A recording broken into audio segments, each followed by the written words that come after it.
ಬೆಂಗಳೂರು ಅಂದಾಗ ವಿಶೇಷವಾಗಿ ಏಷ್ಯಾ ಮಟ್ಟದಲ್ಲಿ ದೊಡ್ಡ ಹೆಸರನ್ನು ಪಡೆದುಕೊಂಡಿದೆ.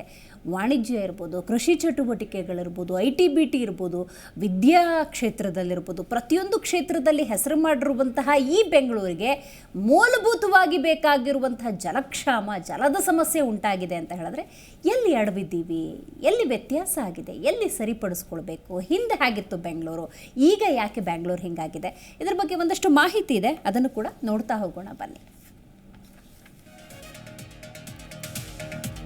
ನೋಡಿ, IISc ಕೊಟ್ಟಿರುವಂತಹ ಸಲಹೆಗಳೇನು ನೋಡ್ತಾ ಹೋಗೋಣ. Inter disciplinary centre for water research ಕೊಟ್ಟಿರುವಂತಹ ಸಲಹೆಗಳು: ಕೆರೆಗಳ ಪುನಶ್ಚೇತನ ಆಗಬೇಕು, ಇದಾಗಲೇಬೇಕು. ಸಂಸ್ಕರಿಸಿದ ನೀರನ್ನು ಕೆರೆಗೆ ಹರಿಸಬೇಕು. ಗ್ರಾಮೀಣ ಭಾಗದಲ್ಲಂತೂ ಎಷ್ಟರ ಮಟ್ಟಿಗೆ ಮಾತಾಡ್ತಿದ್ದಾರೆ ಅಂತ ಹೇಳಿದ್ರೆ, ಸಂಸ್ಕರಿಸಿದ ನೀರಲ್ಲ, ಯಾವುದೇ ನೀರಾಗಿದ್ರೂ ಬಿಟ್ಬಿಡಿ, ನಾವು ಹೆಂಗೋ ಕೆರೆಯನ್ನು ರೆಜುನೇಟ್ ಮಾಡ್ಕೋತೀವಿ ಅಂತ ಹೇಳ್ತಿದ್ದಾರೆ. ಇಂಥ ಒಂದು ಸಮಸ್ಯೆ ಎದುರಾಗಿದೆ.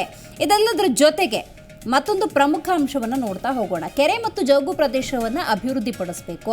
ಕೆರೆಗೆ ಕಲ್ಮಶ ನೀರನ್ನು ಹರಿಯದಂತೆ ತಡೆಯಬೇಕು. ಪ್ರತಿ ವಾರ್ಡ್ನಲ್ಲಿ 2 ಹೆಕ್ಟೇರ್ ಉದ್ಯಾನವನ್ನು ನಿರ್ಮಾಣ ಮಾಡಬೇಕು. ವಸತಿ ವಾಣಿಜ್ಯ ಕಟ್ಟಡಗಳಲ್ಲಿ ಇಂಗು ಗುಂಡಿಗಳನ್ನು ನಿರ್ಮಾಣ ಮಾಡಬೇಕು. ಇದಂತೂ ಆಗಲೇಬೇಕು. ಏಕಂತ ಹೇಳಿದ್ರೆ ಅಪಾರ್ಟ್ಮೆಂಟ್, ದೊಡ್ಡ ದೊಡ್ಡ ಕಟ್ಟಡಗಳಲ್ಲಿ ವಾಸ ಮಾಡೋರಿಗೆ ನೀರಿನ ಅರಿವೇ ಇರೋದಿಲ್ಲ.